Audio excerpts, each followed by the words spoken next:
Well, it's even a greater pleasure to welcome Sara Seager today, because now I know what a phenomenal speaker she is. I suspected it before, but it was beyond. Oh, that's not good to give you too much of the build-up. Anyway, her list of accomplishments is stunning. As you know, she was one of the very early leaders in using and trying to make a science of exoplanets and how you would learn things like about whether they might have life. And so she gave the talk yesterday. It was focused on mostly on exoplanets. Along the way, she has tremendous honors, a member of the National Academy. She's like MacArthur Genius and has done so many important things. And you'll see from her talk what amazing ideas are on the horizon. So I'm not going to take any more time, but welcome, Sara, and thank you very much.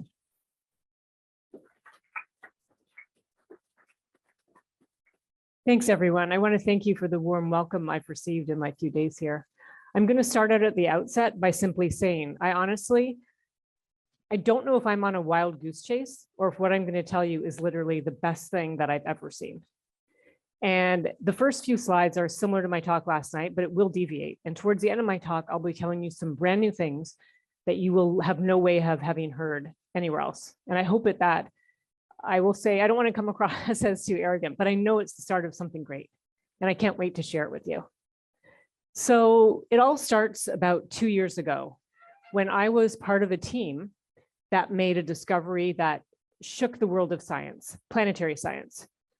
And this took nerve, it took thinking outside the box, it took risk and innovation.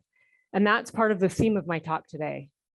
This was the discovery of the gas phosphine on Venus, but I have to unpack that a bit for you before I can explain what's going on now and the significance of it. And the story, in fact, begins even longer ago, billions of years ago, when a simple single-celled bacteria, cyanobacteria, figured out how to harness energy from our environment. And I said this before, but I'll say it again, that I don't know about you, about thinking about how clever bacteria are, not too clever, presumably, but they figured out something incredible, harnessing energy from the environment. And in the process, they gave off oxygen, a waste byproduct. And this oxygen gas, we all need it to breathe. It fills our atmosphere to 20% by volume. But without plants and photosynthetic bacteria, we'd have virtually no oxygen. It's so reactive, it has to be continually replenished. So when we think about planets and stars and what else is out there, really, I do hope that there are intelligent aliens not too far away with the kind of telescopes we're hoping to build, looking back at Earth. And if they see oxygen, they'll suspect there's life here. It has to be continually replenished. And for about 100 years, this has at least been written in a textbook by an astronomer, that we want to look for a gas that's way out of equilibrium with its environment, and that might be a sign of life. So we're finally getting to the point where we can actually make this real. And we've done that, and we have consequences that I want to share with you as part of my introduction. So what I'm going to talk about today is I'm going to give you introduction, and that's going to be about phosphine on Venus. Then I'll move to old data about Venus with new prospects. Then I'm going to move on to an outlook for finding life on Venus. So let me start with this idea of gases as a sign of life on another world. Well, oxygen, despite being such a great gas signature of life here on Earth, it's only been visible on Earth for about 20% of its life. The cyanobacteria figured out how to make oxygen about 2.5 billion years ago, but it took a while to accumulate to the levels it is today. So something I have, it may sound funny, it may sound serious. I invested a lot of time thinking about what kind of gases might be signs of life. And one thing I did was I first wanted to poll the audience here. I see a mix of like faculty, students, and other, but I'm curious even for students is how many of you, get emails with crazy theories? The people who are laughing, wow, so even students are getting these emails. Someone has like a physics theory, it may be completely nutcracker, or it may just be misguided. They didn't have a physics education, they might have a good idea. Well, I actually had my own crazy theory. I started thinking about this from a physicist's perspective, not knowing much chemistry. And I was wondering what gases might be made by life. And my crazy theory was that all gases are made by life. That turns out to be not true. But it sent me on this long journey of literally compiling a list of all molecules that could be in gas form at a habitable planet temperature. What bolstered my theory was something I found out. It was already known, but no one had really said it this way, that every gas in our atmosphere, with the exception of the noble gases, every gas present to the part per trillion levels is made by life. Now, most of them have a dominant source that is not life, but they happen to also be made by life. It's so puzzling, like even ozone is made inside some cells. So I went off on a journey. I recruited 2 biochemistry friends, colleagues. This was about 10, 15 years ago. I learned Python. I made this combinatorics code where I took CHNOPS, the big 6 biochemical elements. I put them all together in 6 atom non-hydrogen atoms and built around that. I made this giant list. I learned how to scrape websites. There are all these public databases, but they don't want you scraping it continuously. So you have to put like a pause in there. Figured out which molecules actually exist, because the same formula can lead to many structures. We had like tens of thousands of molecules, eventually whittled it down to about 14,000. So I had these colleagues, we built these databases, but before all this database stuff happened, we had to, well, who does the MIT professor, who does the professor go to with your crazy theory, if you had one? I had to go to the next level up, the Nobel laureate. So I went to Jack Szostak. He's the one who told me that ozone is made inside some cells when I thought I first floated this idea. So me and my two biochemistry colleagues, one hot summer day, we get on the Red Line in Boston, we go across the river, we go to his office, show him like a mini presentation. He immediately crushed the theory with a counterexample, like right off. That was too bad. But the other thing he said that was also incorrect, which I'm only telling you because I'm sure the large majority of you would have also done it this way. I put CH and OPS all together in all possible ways, but that's not how chemistry works. They would put, like, think of 2 carbon atoms. You can have a single, double, or triple bond, and the rest is populated with hydrogens. So in fact, I'd done my very basic combinatorics wrong, but we went back, we made this giant database. We think we did it right. We spent like 10 years making a giant database. And here it's just capturing this in a kind of cartoon way. A sea of molecules fills chemical space. And they're sorted by our algorithms, which is illustrated by this shaker filter, into different streams. Some of them are molecules made by life on Earth. Others are gases we might hope to find one day on an exoplanet. And some of them, it's not the part of this talk, but some molecules or molecular fragments we call motifs are rarely or never made by life. And I'm only telling you this because I do think this has legs to go somewhere incredible for origin of life research, for maybe even drug discovery. It is like so cool. I wish I had time to pursue this research and to unpack it all for you. But I just want to give you this example of how I got involved with phosphine, how I got involved in the field, some kind of little flavor of chemoinformatics here. Well, we didn't need this whole framework to find a gas of interest called phosphine. We are going systematically through all categories of gases, mostly based on their functional group. But this gas, phosphine, popped out right away, both as an intriguing biosignature gas and also one that is very rarely made by life on Earth. It is made by life on Earth. It is associated with life on Earth. But the biologists don't like that statement because they want to understand the exact biochemical pathway to produce phosphine. And we don't have that yet. Not we mean me, but like people hadn't been interested enough to pursue how that works. But phosphine is found in oxygen-free environments like wetlands. It's found in mixed laboratory cultures that people bring bacteria back to the lab and they measure phosphine coming off. It's found in animal guts. It's just not found without life on Earth. Phosphorus, that little cartoon is showing you a phosphorus atom with 3 hydrogen atoms. That's phosphine. Here on Earth, we have very little free hydrogen floating around. We have a lot of oxygen. So our phosphorus is present as something called phosphates, phosphorus atom mixed with oxygen atoms, very little. We hit upon this. We wrote simulation papers of fake atmospheres we might detect in the future. And while we were in the midst of all of this, we heard about an astronomer across the globe also working on phosphine as a potential gas of a sign of life on another planet. And this is Professor Jane Greaves, a radio astronomer in the UK, Cardiff University, UK. And she decided to carve out part of her research time. I hope you all get to do this. Small part of your time working on something a bit extreme, a bit out there. She wanted to search for signs of life on Venus. Remember I told you I had my 2 biochemistry friends / colleagues? Your friends will do stuff for you. She didn't have those friends. So she searched through the literature herself. To her credit as an astronomer, she also came across these papers. I call them obscure. They had like maybe 100 citations of, phosphine in the lab, phosphine in the environment associated with life. And she made a proposal to, there's a peer-reviewed competition to get telescope time to search for phosphine. It has a rotational energy transition from its ground to first excited state at millimeter wavelengths, where she could propose to use telescopes. Initially, it was rejected. Maybe that's obvious. Tried again, got some time, found a weak signal. And at that point, someone connected our two teams, because astronomer working on phosphine, it's very obscure. She invited my team to participate and to help write another proposal to use a better, more powerful facility called ALMA, high up in Chile in the desert at about 17,000 feet, where the atmosphere is so dry, it's very good for astronomy. When I first saw this phosphine signal, I just thought, the first one, I didn't think it would still show up with better data. And it was something too, I just wanted to share this with you because it becomes a bit relevant later. I won't say like I was hoping it would go away, but it made no sense at all to have phosphine on the Venus atmosphere.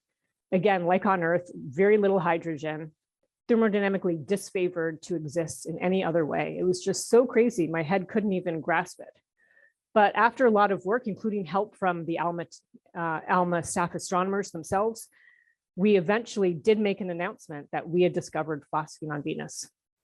Anyone remember this? It's September 2020. So it was like right in the pandemic, and we had like a press conference online. A lot of people showed up. Wasn't sure what people would expect, but we had dotted our I's, crossed our T's, tried to do our best job. Now, why does it seem so crazy that there's phosphine on Venus? Well, most of you already know that Venus has a massive carbon dioxide greenhouse atmosphere. That makes the surface so hot. I shouldn't say means no life could survive at the surface. I've tempered that a bit. And we try to say that all the plausible solvents we can think of that exist on a planet, there are none we can think of, at least for now, that would exist at those temperatures. Most life forms can't survive. We don't know of any life that can. But people have speculated about life on Venus for over half a century. Just like here on Earth, when you hike up a mountain, it gets colder and colder, and so too on Venus. So way high up, 50 kilometers above the surface, there is the right temperature for life. And there's life in our clouds here on Earth. Life gets swept up from the surface, stays in the cloud droplets for about a week before it's rained back down. So it turns out that Venus doesn't have fragmented clouds like Earth does. It has permanent cloud cover, always there, 20 kilometers thick, just always around. And this may have been what motivated Carl Sagan over half a century ago to propose this idea. Not much happened on this idea, by the way. So that I made that sound really good, right? There could be life, there's life in our clouds. The problem is, and I hope you'll remember this for later in the talk, it's a very nasty environment for life. The clouds are very dry. There's very little water vapor in the air. There is water in the cloud particles, up to 20% by mass, 25% by mass, but it's tightly locked to sulfuric acid by hydrogen bonds. And these clouds are made of sulfuric acid, a very aggressive solvent that's really deathly to our life. There at least one person I met on this visit had dropped some on their clothes by mistake, burned a hole. It'll burn a hole in your skin. Everyone who's worked with it will say, I mean, you're not supposed to admit this to the health and safety people, but you accidentally spill some, it's painful. So yeah, there's sulfuric acid, very bad. So we made this announcement. I'm not going to go through the detail because this is only supposed to be the introduction of my talk, but I wanted to give you a flavor of like the main complaints, some legit, some not so legit.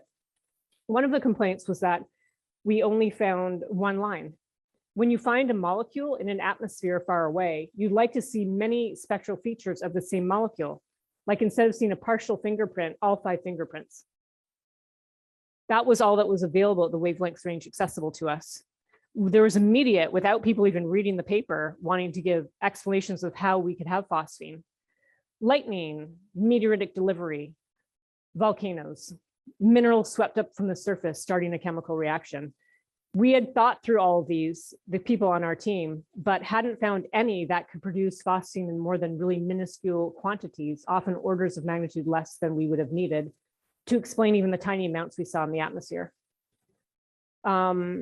Yeah, one of them actually ended up being to another team's an error in the database of a commercial software they were using of a thermodynamic property. So sometimes it took a long time to trace back what was wrong. The most significant problem was the data itself. We had a tiny signal, a lot of noise, and the data is public from all of our large astronomy facilities. So people were able to look at the data again, and some teams analyzed the data and did not recover the signal. You know, you don't want to be involved in something that becomes contentious because the signal is hard to recover. Well, other people did recover the signal and then wanted to say that phosphine was due to another gas, or the signal, if real, is due to a different gas. I hope I haven't overly confused you. Everyone looks a bit puzzled. I'm just trying to squeeze like a few complicated years into a couple of slides. What I will walk you through a bit is this table we made. I'm going to explain this table and then the motivation as to why I made this table. What this is showing you is every row and column is showing you a summary of a paper. So we take Greaves 2020, that's the discovery paper. And then these are just like for a few years, critique papers. So let's take this one, for example, Villanueva et al. 2020. The summary of that paper was reanalysis of ALMA data, no signal. Reanalysis of JCMT data, signal, but attribute to sulfur dioxide. Just so you know, like what their complaint is. But then your goal would be to go to this box in the table, response. Where can you find a response? Because Professor Jane Greaves, it's basically a full-time job to respond to every single criticism. So then you would go to Greaves 2020 B and C, which are these columns. You'd go down to the one that matches. Response. Recovery of ALMA signal using 3 different calibration methods. The other data revisited. We found some archive data, which pretty much disproves that it's sulfur dioxide. Anyway, the point wasn't for you to walk through this, just for you to know that science is working. Science is going back and forth. But the reason I made this table was I got called to the National Academy of Sciences. Their job on paper, you know, is to advise the government. Meanwhile, and like another team, a few hundred astrobiologists got together, and because of this whole, presumably because of the whole phosphine thing, wanted to make a protocol of how do we, as a community, as astronomers, respond if we find a sign of life. And they kind of walked through a lot of examples. This meteorite from Mars that people initially thought had fossilized bacteria. They went through a bunch of examples. They talked about this. But there was something like a little disturbing about what was in there, because they wanted to tie the protocol to like funding. So if the government gives you money, you have to follow the protocol. So somehow this got to the academy and they formed a committee to review it, and they called on people like me. I was really in the hot seat. I had to really like stress about, they had to grill me on every last detail. So I'd made this table to show them that science is working, that for them to like think about this white paper, we didn't really need it because we just let the science go back and forth. And so I wanted to just leave you with that. That was a really brief story, but also maybe to share something a bit personal, that when this whole phosphine unfolded, I didn't take this personally, like that people are fighting and angry and whatever. It's just kind of like its own Pandora's box evolving on its own. But I definitely had a career crisis here, because my whole goal has been to find an Earth twin with signs of life on it. So what do you think is going to happen in the future? We're going to have noisy data with a tiny signal. It's going to take a lot of data analysis to recover a small signal of another gas. Is the signal real? That's what people will first ask. Then they'll be asking, well, is the signal attributed to the gas phosphine or whatever gas we say it is, or is it another gas? If it's attributed to phosphine or the gas of interest, they may then say, well, what about all those other processes that might make it, like volcanoes, lightning, and all that? What is your thought on an exoplanet far away as compared to Venus, which is right next door? It's all of a sudden now become real how hard this problem is. I could find oxygen, and then you and your team, I'm sure, will easily have like a host of other ways that we could have that gas. And then it will be on me to have more evidence. But how can I get more evidence when the planet is so far away? It's a point source. It's vertically and spatially completely averaged. So in order to like get my head around this, what am I going to do next? I decided to work on Venus for a while, Venus itself, and not having to do with phosphine per se. But I was able to start working on Venus, and this was all unfolded during the pandemic, but I got a small amount of money to get a study team together to think through what to do. And that I'll talk about a bit later in my talk. But I wanted to just kind of tell you that story of how I got involved with phosphine, give you a little flavor of what another field is like right at the frontier, where people are, I don't even have a word to say what they are. They're angry, they're excited, there's a lot happening. And wow, what an amazing time to be working on astrobiology. So I now move to the second part of my talk, which I call old data, new prospects, because Venus has been pretty well studied. You know, the former Soviet Union sent many probes, over half a dozen probes, to the Venus atmosphere itself. They landed on the surface and one of them lasted for like 45 minutes. NASA sent a probe, one mission that broke into 4 probes that went down and measured things for real. We've worked on Venus for a very long time. So I picked 2 things to tell you about. One of them, I had to try to like pick some physicsy things, so at least one. So it is a physics colloquium after all. So one of them, it has to do with this concept of how can life persist aloft? Venus' surface is so hot, we can't imagine that life could survive on the surface, but I've just said life could live in the clouds. Here on Earth, the life does cycle back and forth, some of it. So that's a problem, actually. I want you to think about life living inside a cloud droplet of sulfuric acid. And life is like living and reproducing. But these droplets coagulate. They don't collide and break up. They actually collide and grow. And eventually the droplets get heavy and they settle out due to gravity. But how can life stay aloft, right? Because like if all the life is reproducing and then settling out, surely you'll just get rid of it all eventually. So that's the problem that the team kind of assigned to me. Like I thought I was leading this team, right? But I get an assignment. So I had to think through how can we do this? So I just have a few slides on this topic and I'll let you know where we landed. What you're seeing here is this is altitude above the surface in kilometers. This is particle radius in microns. And this contour plot is showing you time scale. So you can look at the different colors. So we can pick 2 microns, which is the most common particle size. And we can see that at some altitudes, it lasts for, let's say, a month to a year. That's more than enough time, like at least for life on Earth, to reproduce, to live, to whatever it needs to do. So at least we can establish that life can stay up there. But before I can get to the answer, what we think may be the answer to this question, I wanted you to know where these plots come from. It turns out that one of the NASA missions had a cloud probe. It sent a light out and measured backscattered polarized radiation. They also captured like the shadow of droplets as they were falling down. And they were able to constrain what the particles are made of, sulfuric acid, and also are they able to identify what the particles are made of and constrain their size distribution. So when we get these type of plots, like how long do particles last, there are cloud models that have cloud growth and cloud settling out that have to match the measured particle size distribution. Those are somewhat complicated models, but they exist. Not very many, maybe like 1 or 2 people in the world works on these at this point. But what I wanted to tell you was, no particle in nature scatters light isotropically. For water droplets, at least you know that based on the rainbow. You can see that in the top left. Have any of you seen the double rainbow? The next time you see it, look for the really dark part in between. Because the rainbow, the primary rainbow is from light that refracts twice inside the droplet. And if it refracts a 3rd time, you get usually the fainter double rainbow. Well, it turns out that all particles have some scattering pattern. Has anyone seen this? This is the so-called glory. That's an airplane. Yeah, I'm surprised how many people have seen this. You can look at this when you're on a plane. This comes from backscattered radiation, actually. And some people see this, you're on a mountaintop and it's called the glory because they see this and there's like a giant halo around your own head.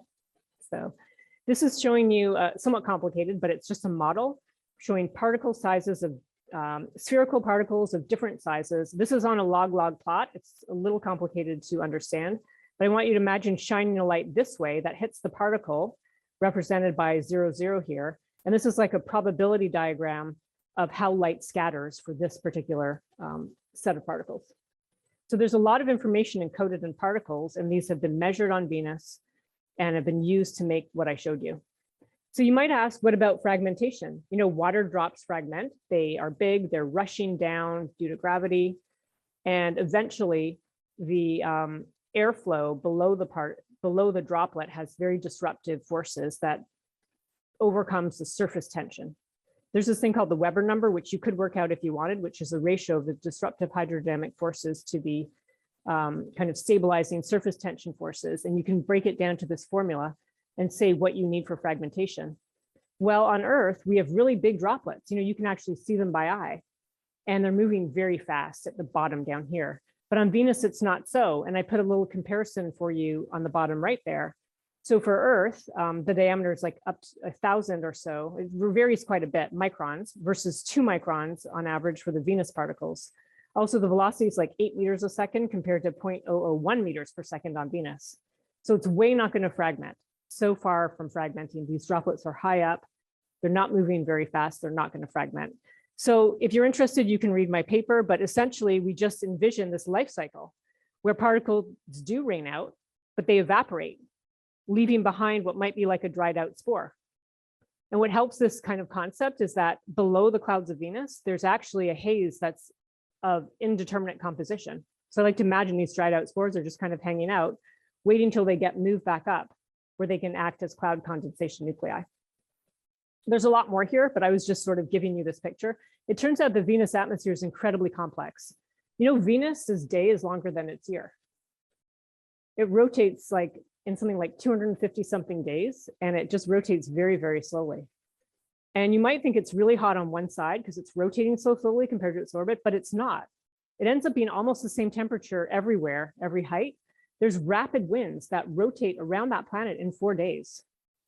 And people haven't actually worked out from like first principles how these winds arise, actually. It's a very complicated, very perplexing problem. So a lot we don't understand about the atmosphere. There's a sort of dormant layer. We have to rely on gravity waves. That's not gravitational waves like black holes colliding. Gravity waves when wind hits up against a mountain and creates like a wave in the atmosphere that ends up breaking at the top. And these waves would have to like nudge the particles up. This sounds a bit hand-wavy because it is, because we don't understand all the physics of the atmosphere. But something like this has to be happening or life can't sustain. So my second example of old data and new prospects comes from something I really hope you can think through your own field, maybe not like in real time, but about puzzles that were shelved and kind of left. And there's actually some, wow, shocking when you come into the field new, like, wow. There's a tentative discovery of ammonia, another gas, remember, very little hydrogen, so it's incredibly intriguing. There's depleted sulfur dioxide and water vapor in the cloud layers. Tiny amounts of oxygen were found independently by the former Soviet Union and the NASA probes. And then some of the particles, from what I explained to you, appear to be non-spherical. That's actually exciting for us because spherical sulfuric acid is a liquid at the temperatures and pressures in the Venus atmosphere. So if it's not spherical, we know it's something other than pure sulfuric acid. So I'm going to walk you through a little bit of a detailed model now. And this model comes from Paul Rimmer. He's a new faculty at Cambridge, UK. He was part of the Phosphine on Venus team, but imagine he developed a whole photochemistry atmosphere model that he wanted to try use again. And he came up with a really interesting idea, which I'll get to. What I'm showing you here is the height above the surface in kilometers. And this is the mixing ratio, an unfortunate atmospheric jargon for just the volume fraction of the gas. And the gas I'm showing you here is sulfur dioxide, SO2. And you're seeing here points that are measured by probes that went to Venus or ground-based observations. So it's telling you that how much there is at the surface versus when you measure it higher up in the atmosphere. And behind all this, the green line is from a model, Paul Rimmer's model. And these photochemistry models, you have like one equation per layer, production versus loss. So you think of all the ways a molecule like sulfur dioxide can be produced, all the ways it can be lost, chemically speaking. And you set dN by dt to 0, but you have one equation for every species. And there can be hundreds of reactions. And that last term kind of complicates things because it connects the layers, like away from pure molecular diffusion. We sweep it all under the rug and call it eddy diffusion, all the turbulence at any scale. It's not very well motivated physically. It's just kind of a thing. We vary. It's like a free parameter almost. So these layers are all connected. You get a giant matrix. You have to be very clever in solving it. And that's where the results come that I'm going to tell you about. So if you just let your code run, you would have sulfur dioxide comes out of active volcanoes on the Venus surface. It floats up into the atmosphere until very high above the surface. It would get photodissociated and break up. That's what this green line is showing you. I hope that made sense. Obviously, I've got to simplify things, but in general, gases come out. If they don't react with anything destructively, they'll eventually, photochemistry will either directly destroy it or through a cascade of reactions destroy it. But how does that data match at the higher altitudes? Matches badly, right? Like it doesn't match at all. Look, so far off, many orders of magnitude off. And what Paul Rimmer and others realized, like coming into this field today, was that no one had made a model that could sort through all, like match all this on their own. People had artificial fixes to their model, which is okay if you say what they are. They either worked on parts of the atmosphere that they didn't have to artificially fix, or they just removed sulfur dioxide artificially. So here's some more models. The dashed line assumes an artificial fix to match the data. The solid line, that's what Paul came up with that I want to explain to you. Not a perfect fit, admittedly, but I just want you to hear like an example of a new idea in the field and how we took this idea and built on it. For a moment, he assumed that some salts get swept up from the surface and go into the droplets. And these salts act as a base to counteract the acid. And through a chain of reactions that I'm not going to explain, it ends up absorbing more sulfur dioxide and water vapor in the cloud layers. Sulfur dioxide and water vapor, they are two ingredients that form sulfuric acid. So you expect some to go away, but not huge amounts. But adding this other chemical to sulfuric acid will make this happen, to have this major depletion of sulfur dioxide. But you need an awful lot of that salt to go up. Here's just for you to peruse. It's a little busy, but the same thing now for water vapor. Again, data and models, where I want you to focus on the solid line. That's the Paul Rimmer model. Oxygen is a bit less secure, but this observations and model. And the part I wanted to tell you was when we heard about Paul's work, we actually came up with a slightly different idea. What if we imagine there's life in the atmosphere making ammonia? Remember, ammonia tentatively discovered. This ammonia is a base that goes into the droplets and will set off like that same chain of reactions that with a single model, you can explain all of this data. I don't know how clear that was. I have like a cartoon summary for you. And I call this Occam's razor or a conjunction fallacy. So Occam's razor is like you want the simplest explanation, all right? So here are 4 things that are, wow, anomalies.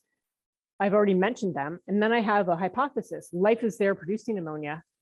It has this ammonia that gets into the droplets. They trap dissolved sulfur dioxide and through other reactions, get rid of some sulfur dioxide and water vapor. So by the way, the most energy efficient way to produce ammonia also generates oxygen gas. And some droplets are predicted to be ammonium salt slurries. What's so cool about this idea is that, you know, in our stomachs, we have some bacteria that make ammonia to make it less acidic so the bacteria can survive. This idea that there's life up there, kind of making that sulfuric acid a more habitable environment for themselves, thus making ammonia this. Okay, everyone looks like a bit puzzled. It's definitely a bit hand wavy. We worked it all out. It could happen. This could be real. That's not the main thing I wanted to talk about. The thing I'm most excited about rather, but I wanted you to see those 2 examples for like a brief flavor of like what's going on with Venus now, looking at old data, looking at new models, trying to like make some sense of what's kind of been going on there. So now I'm going to get to the last part of my talk, what I'm most excited about, this outlook of finding life on Venus. And this is just really mind-blowing. I hope I'm going to do my best to capture this for you. And this is what I talk when I say the new work. Here I'm showing you an artist's impression of the surface of Venus and the atmosphere. It's supposed to look really horrible. It probably is super horrible there. This sulfuric acid is a horribly nasty chemical. I don't recommend like dropping an ant into sulfuric acid, which I had this high school student, happened to be my son, working on the Venus project one summer. The pandemic, remember, everything was closed, no jobs for kids. The sports fields were closed. Like they went to the soccer field and the police said, I'm really sorry, you have to leave. They took the basketball nets away. So I gave him this project. He pushed to do real experiments. It turns out you can't order large amounts of sulfuric acid to your house. You can order a lot of little bottles. He had got the job done we needed him to do, which was more of like a literature search.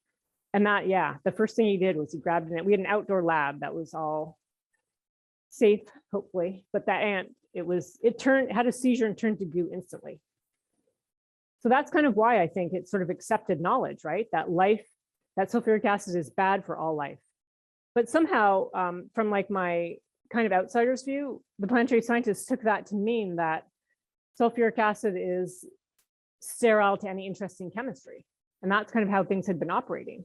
But because of the small amount of money I got to do this study, we had some chemists seed sulfuric acid with small organic molecules. They started with formaldehyde. They've even used carbon monoxide. And they saw, depending on the temperature and the amount, it grow into a rich organic chemistry inside cloud droplets.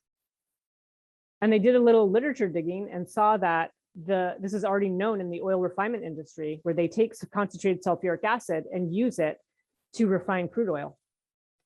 And if you ever worked with, I don't think it's an undergraduate project to work with sulfuric acid, but I've done it myself by accident when cleaning some things.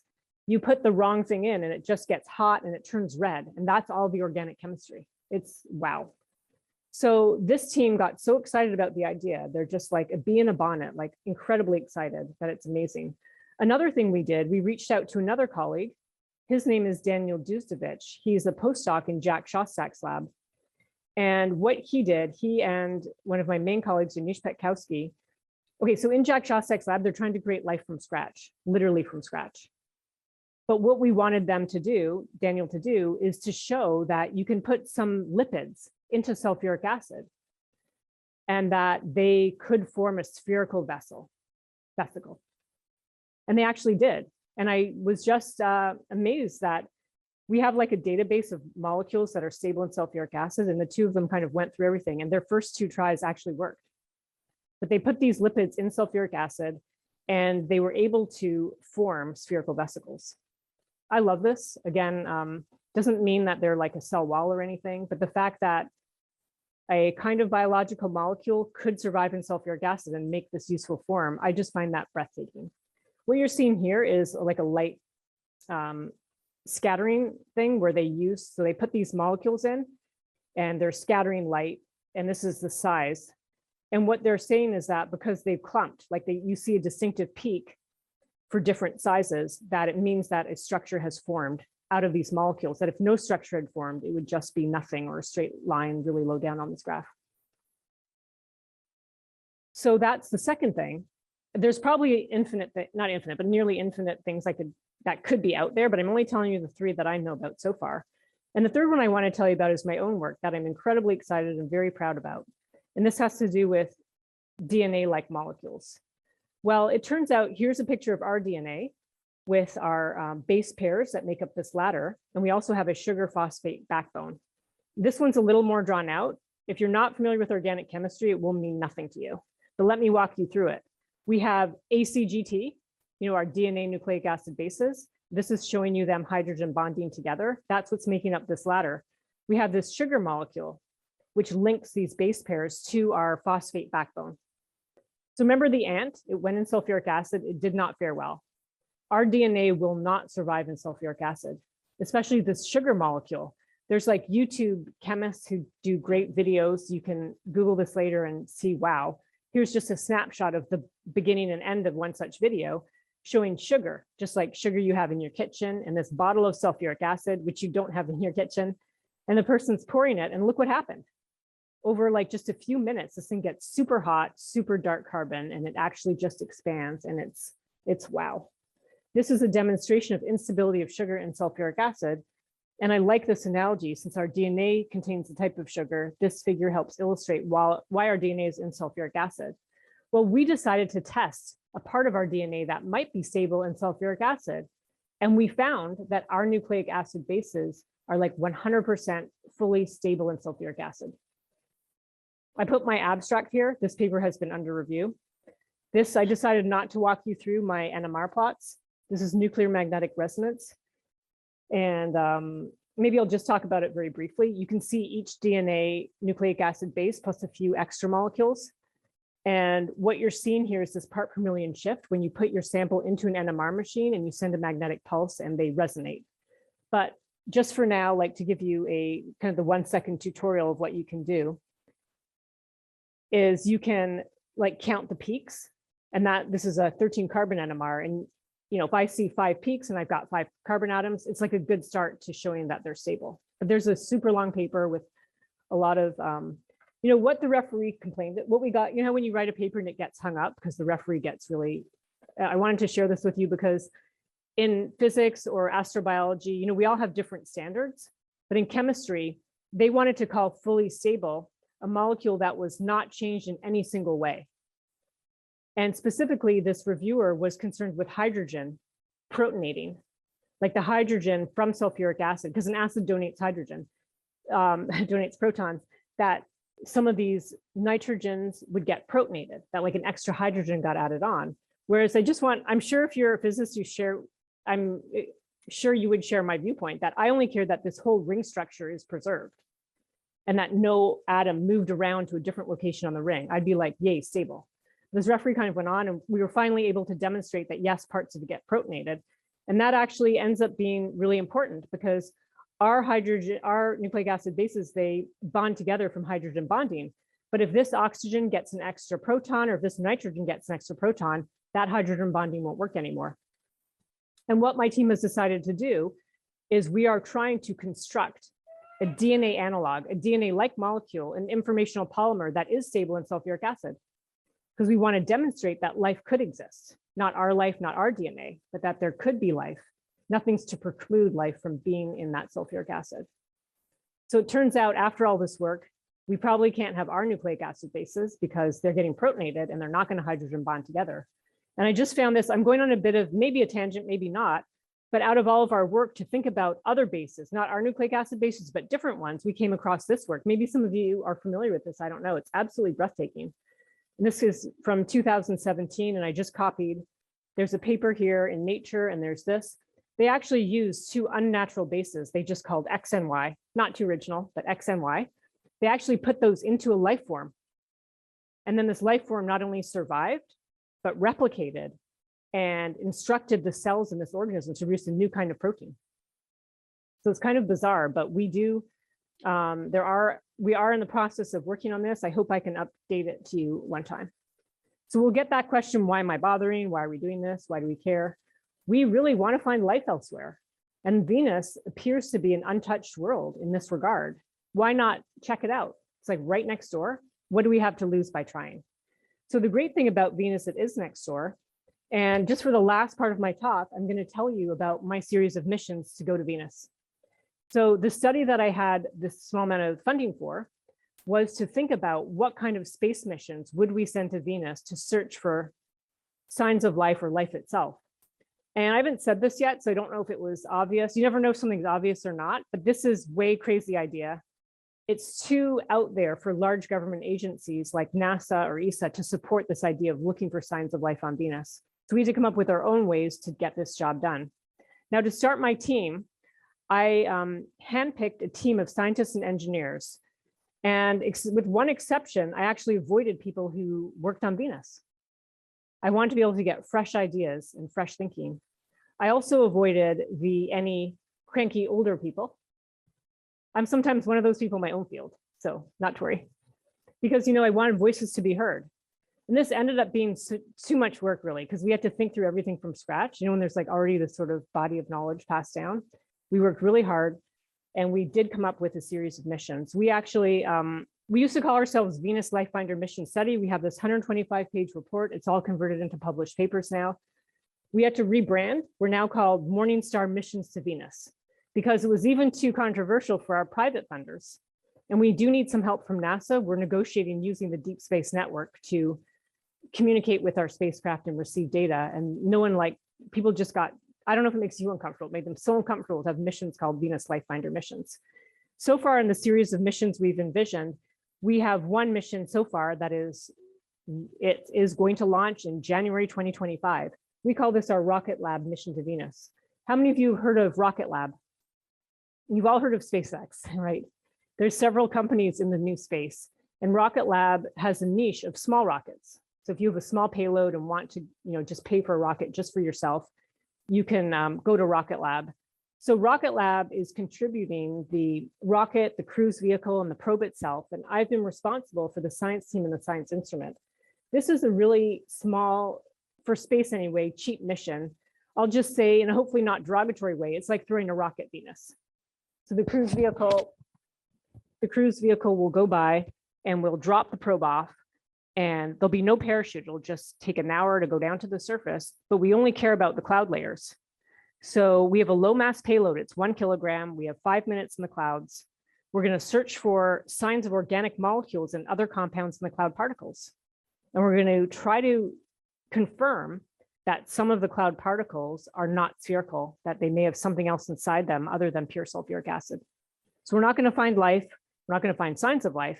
We're looking for these ringed molecules, these aromatic compounds where electrons are loosely bound and can be easily fluoresced. We're looking for fluorescence. I just show this picture to jog your memory of what fluorescence is. Here's the lab work our team did, showing you, this is showing you excitation wavelengths, so going from 200 to 500 nanometers, and the emission. So it's fluorescence, it's absorbing at one wavelength and emitting at another wavelength as the electrons get excited and cascade back down. And here you're seeing, they're just different molecules. They're not labeled on what they are, but we had to use this to make a choice of what detector range and what laser wavelength do we choose. So I don't know what you would pick on here. We picked the top right, because actually that's where this commercial laser was easily available. That was the main reason. So I want to make sure I leave enough time for questions, but let me just go through the last couple of slides. This is just showing you the lab setup of the prototype. We call it autofluorescence nephelometer. And this is what the instrument looks like and how big it is. This is a schematic trying to describe for you what's in here. But essentially, I want you to imagine like a perfume bottle spraying out sulfuric acid in this safely in a fume hood. And then this laser shining at the droplets, particle by particle, seeing if fluorescence exists, and also measuring the backscattered polarized radiation. Remember the plot I showed you with the glory and the rainbow? Because we can constrain what the particles are made of. Here's the probe, like a schematic of the probe itself. It's about 40 centimeters across. Just showing you the instrument. It'll be here. It shines a light through a window in the spherical pressure vessel in the probe window out to these particles where the probe is falling down rapidly, and it's going to measure the backscattered radiation and search for fluorescence. So I'm coming to the end of my talk now.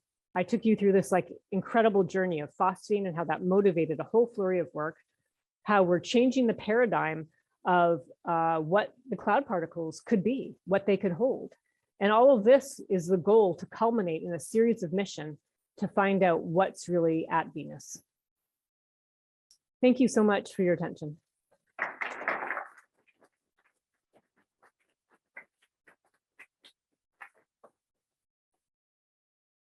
Thank you. So we have time for some, thank you. We have time for some questions now. If there's anything I rushed by that made no sense, do feel free to ask a question about it. And we're going to do it just by shouting loudly, and then Sara will repeat it so people on Zoom can hear. I'm going to accept that my question is prejudiced by what I know of Earth evolution. The fact that because we're living in a droplet in a cloud and moving cycles,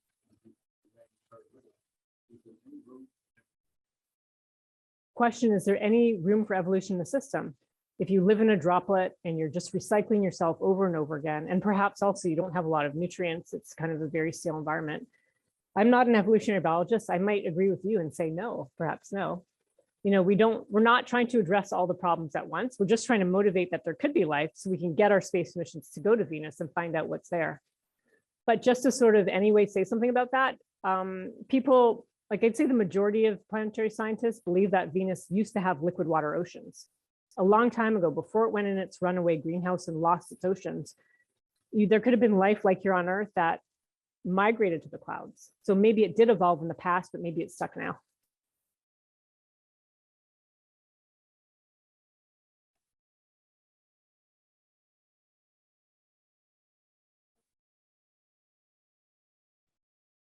Can you answer online questions?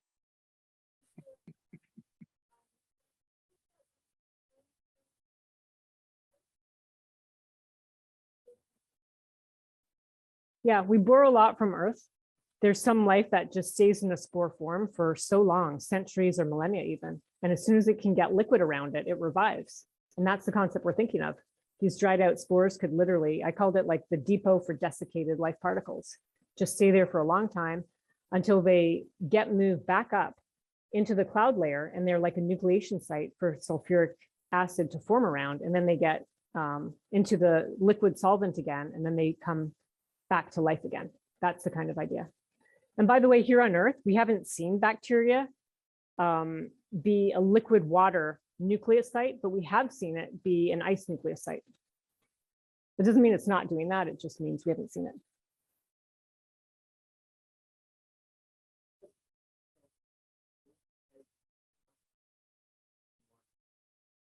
Good question. What would it take to put a mass spec on one of these probes? And I completely forgot to tell you this really important thing about phosphine. that someone went back and looked at the data from the Pioneer Venus, the NASA mission. And there was this engineer who's like in his 90s, still alive, who had run that instrument. And that was a mass spec. And they found evidence of phosphine, not like clear proof, because the mass spectrometer sucks in the gas, ionizes the molecule. So you lose the original, but you get like the parent ions, subjects it to a magnetic field, and based on mass and charge can tell roughly what it is. You can reconstruct it. We've sent, not me personally, but like we, the community, we've sent mass spectrometer to many planets, but unfortunately, they pyrolyze. They like take a solid and they'll heat it up and then mass spec it. To do an actual mass spec, there's new ones, laser desorption, where you have like a solid, tiny amount of solid sample on a little platform and laser it. And we have found the ideal one that we fell in love with. It's made in Switzerland. You know how like the Swiss watches are just perfect. And it would cost us $50 million to get one to put on our mission. So it's a possibility. I know you're laughing. Okay, that's a lot for a pen and paper particle physicist. But in space, everything costs 100 times more than on the ground. So instead of thinking 50 million, think 500,000. Maybe that's not as laughable. I don't know. It's hard. So we want to do that. And we've spent a lot of time thinking, how do we get our cloud particles, dehydrate them, and whatever, if anything's inside, deliver that to the mass spec. We have worked on all of that. So it's definitely possible.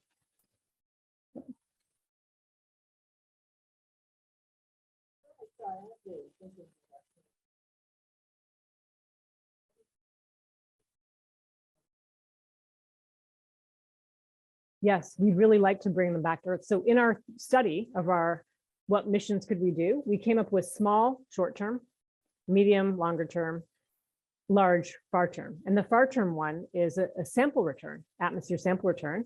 And we definitely thought through all this. And we got a small amount of funding from NASA. They have a program for far out ideas, and they have 3 phases. I just got rejected for the 2nd phase, unfortunately, while I was here. But in our first phase, we did study it. People have thought of this before as well, but they wanted to go to the surface and grab a sample, which is harder. We just want to go to the atmosphere. So imagine a balloon, and it is, I'm glad he said the word crazy. That's the speaker, the questioner, not me. Got to send a balloon to Venus and think of how to collect the samples. And we want to do that. We could imagine like a vacuum chamber that can get rid of the liquid and collect solids.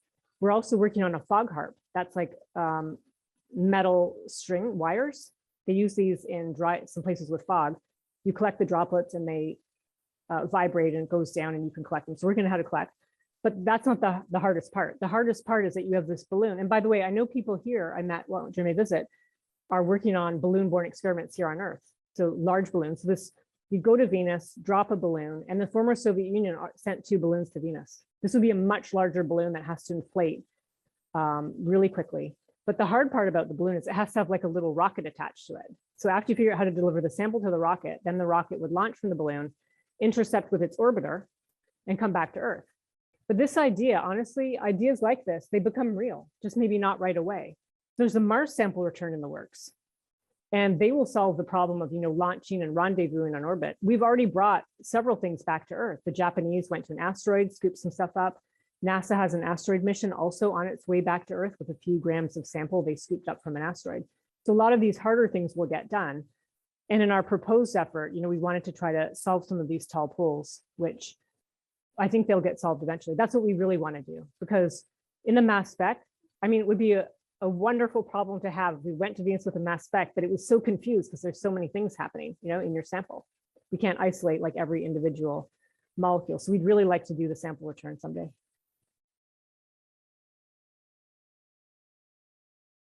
Paul's getting ready to ask a question.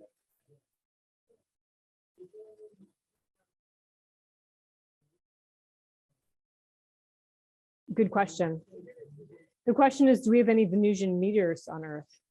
Not, I want to say no, we have them from Mars. Like, as far as I can remember at the moment, we do not have any from Venus. I could be wrong on that. I think Mars is smaller and we're a bigger gravity well. So to my knowledge, we don't have them. I'm not 100% sure. Does Venus have meteors from us? That I'm not sure about either, but I will definitely follow this up later.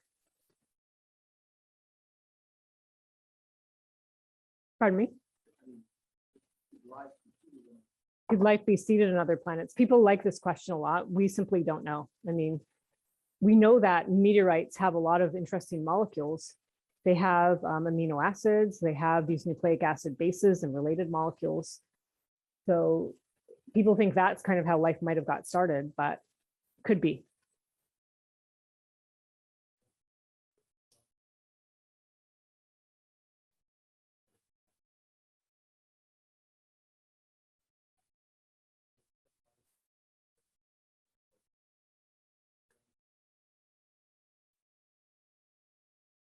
Right. I mean, we can clarify that. I started to work on this. The question was, does this work in form exoplanets or not?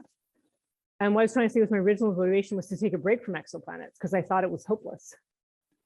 So I don't want to like deflate this grandiose idea that we're going to find signs of life. Does any of it translate? I mean, that is actually tomorrow's seminar in a way, not to make everyone attend all the different seminars, but I think it's still really exciting. I mean, we're going to learn a lot of amazing things in exoplanet atmospheres. We might quite not reach signs of life, but if we can establish that rocky planets are common, and that they have water vapor, which indicates a liquid water ocean, I think that would be really phenomenal. I do think we'll find signs of life people will fight over. And it may be enough to get the next telescope going. It likely will not be definitive in any way, but I think it'll still be really great.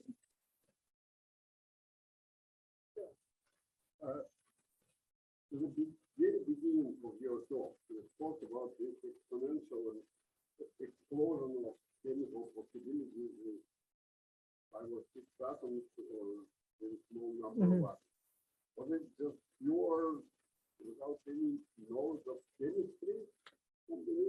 Well, that's how I started, but then I had to weed out the large majority of those molecules because the way we found out what we did, okay, specifically, was so I made this giant combinatorics thing, which was just a sort of fun exercise to go through. Then to establish if the molecule actually existed, just tried to find it existing in a database of molecules, different databases spread all over the world. And we also tried to estimate if the data didn't exist already, whether it was stable or volatile. And then in parallel to that, we cased every database imaginable. I mean, some of these were like only in Chinese, only in China, to find every molecule produced by life that is known to be produced by life. And we have these databases that exist now, and they're very hard to clean up because sometimes life may ingest something synthetic and then it looks like the life produced that. So we literally went through everything to try to make these as clean as possible. Quite apart from life, is that true that already on the level of 5 or 6? Okay, yeah. Okay, that's a great question. I know you must know a lot to ask that question. So if you take, okay, the question is if you have 5 or 6 non-hydrogen atoms, you imagine what molecules those could be, then add the hydrogen ions. Could there really be 14,000 molecules? The answer is yes, but the large majority of those are actually some kind of halogenated molecule because fluorine is incredibly light. And you have chlorine, which is pretty light as well. And those make really big molecules volatile. So that will answer your question. I can't remember if I said it or not, but we did find out that about 1/4 of all molecules that are in gas phase at our room temperature and pressure, only 1/4 of them are made by life. It's neither here nor there. It's just a factoid. Is that, do you think that's a lot or a little? I know, yeah. Right. Well, what are you saying is that, okay, the more atoms you put together, the heavier molecule is, and the less likely it can be gas, right? Because if it gets heavy, it becomes like a liquid or a solid. So he was expressing surprise based on his knowledge. How could there possibly be 14,000 molecules if I'm limited to C and OP and S? Yeah. Could be in gas form because you start rapidly to get heavy enough for it to be solid. Yes. Only interested in the gases once you're able to look at the Yeah, because I need to look at the atmosphere. Yes.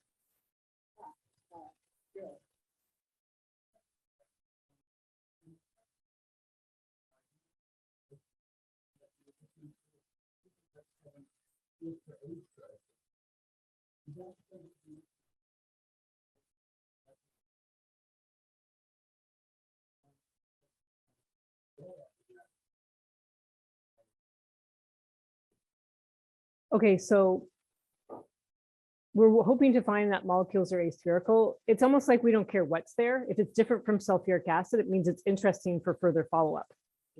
Yeah. Right. So if it's non-spherical, it's a big plus for us because there could be these ammonium salt slurries. Maybe there's some life in there. Maybe it's something else. Yeah. I mean, there are definitely solid signs of life as well. Not spherical, yeah. Maybe not a solute, no. I'm like, we're actually having this sort of real-time discussion. Yeah, if there's just like a little life form inside, it won't make it non-spherical. So I guess we're more checking for this, these other ideas that there's a lot in there. A little bird. Yeah.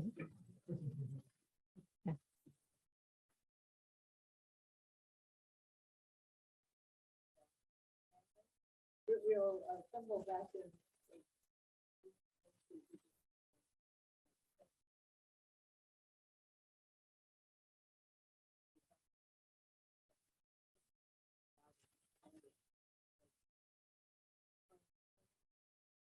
Sure, why don't we take this one? Why concentrate on phosphine, water, ammonia, etc., as precursor compounds to extraterrestrial life when amino acids have already been discovered on meteorites? Amino acids are much more advanced and critical components of life-forming proteins. Should we look for advanced life on the closest asteroid?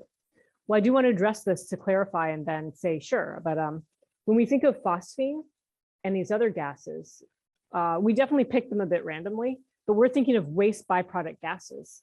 We're assuming that life elsewhere, like life on Earth, uses chemistry to extract energy, store energy, and then use energy. So you think about gases, it's less of a precursor to life and more of a sign of life, like a waste byproduct gas. Like we're breathing out carbon dioxide, not useful because that already exists.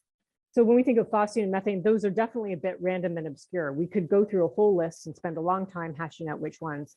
About meteorites and looking for advanced life on them or some kind of life. Like I'll just say never say never. How about we leave it at that? Because why not? We're here in the sort of realm of discussing crazy out there ideas.